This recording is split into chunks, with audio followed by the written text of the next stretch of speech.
सड़क यहीं रहती है। शेख चिल्ली की कहानी। एक दिन शेख चिल्ली कुछ लड़कों के साथ अपने कस्बे के बाहर एक पुलिया पर बैठा था। तभी एक सज्जन शहर से आए और लड़कों से पूछने लगे, क्यों भाई, शेख साहब के घर को कौन सी सड़क गई है? शेख चिल्ली के पिता को सब शेख साहब कहते थे।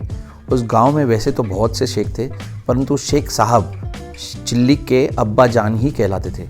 वह व्यक्ति उन्हीं के बारे में पूछ रहा था। वह शेख साहब के घर जाना चाहता था, परंतु उसने पूछा था कि शेख साहब के घर कौन सा रास्ता जाता है। शेख चिल्ली को मजाक सूझा। उसने कहा, क्या आप यह पूछ रहे हैं कि शेख साहब के घर कौन सा रास्ता जाता है?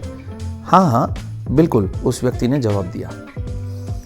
इससे पहले कि कोई लड़का बोले, शेख चिल्ली बोल पड़ा, इन तीनों में से कोई रास्ता नहीं जाता।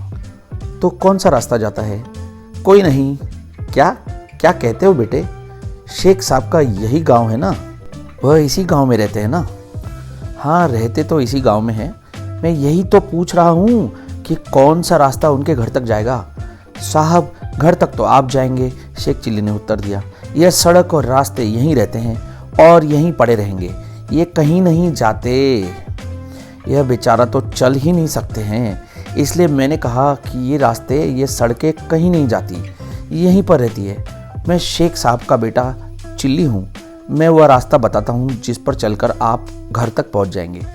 अरे बेटा चिल्ली, वह आदमी प्रसन्न होकर बोला, तू तो वाकई में बड़ा समझदार है और बुद्धिमान हो गया है। तू छोटा सा था जब मैं गांव आया था, मैंने गोद में तुझे खिलाया है। चल बेटा, घर चल मेरे साथ। मैं तेरे अब्बा शेख साहब से, मेरे लंगोटिया यार है, मैं उनसे तेरे रिश्ते की बात करने आया हूँ।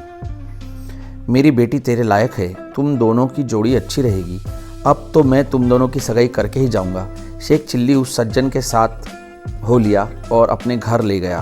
कहते हैं आगे चलकर यही सज्जन शेख चिल्ली के ससुर बने।